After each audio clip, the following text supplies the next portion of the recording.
Hi, I'm Chris Dearden with Sysdig Customer Success. Today we'll learn about working with policies in Sysdig Secure. In the previous video, we took an overview of the Policies tab, how to view and evaluate the policies in place for the runtime protection of your container-based environment. This time we will dig a little deeper into how to create your own policies and fine-tune them for your environment.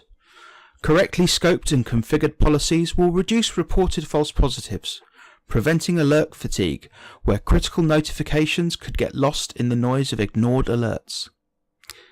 Sysdig Secure provides us with a rich set of rules out of the box.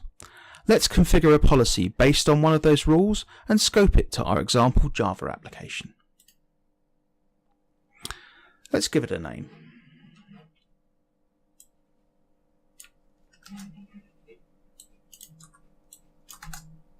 And a description.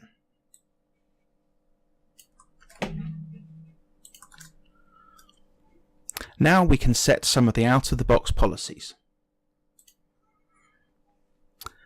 Let's say we don't want any SSH connections out of the container. We'll add SSH to the list of blacklisted processes. If anyone tries to run SSH within our container, this will trigger the policy. We can also whitelist or blacklist other processes that are not explicitly defined above.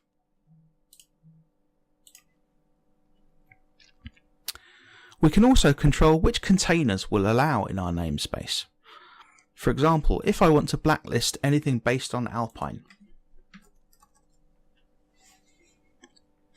Because the Sysdig agent can see all of the attempted networking connections, we can create rules about them. We can blanket control inbound and outbound connections, and specific TCP and UDP ports can be black or whitelisted as listeners.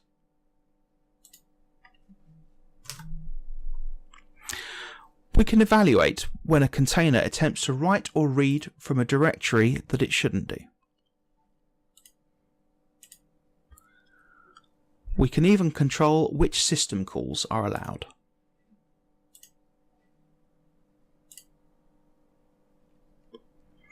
If the out-of-the-box rules are not enough, we can create custom rules to identify a malicious activity. For more details on creating custom Falco rules, why not have a look at the Falco wiki? Let's finish off the policy.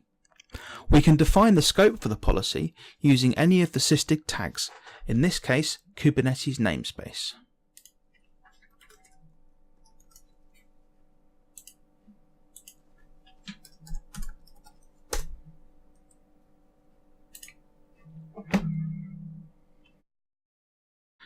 Now let's choose an action.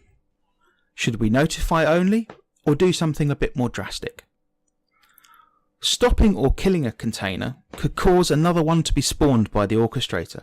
However, if we pause the container, we can preserve it a little longer for further forensics. We can also trigger a Sysdig capture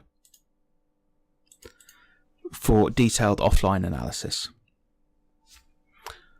Finally, we choose our notification channel.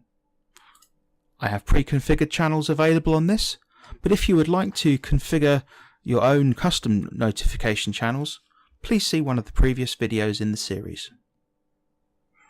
The last thing we need to do is set our severity and priority, and then apply the changes.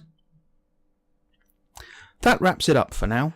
Thanks for watching this short video on working with policies in Sysdig Secure.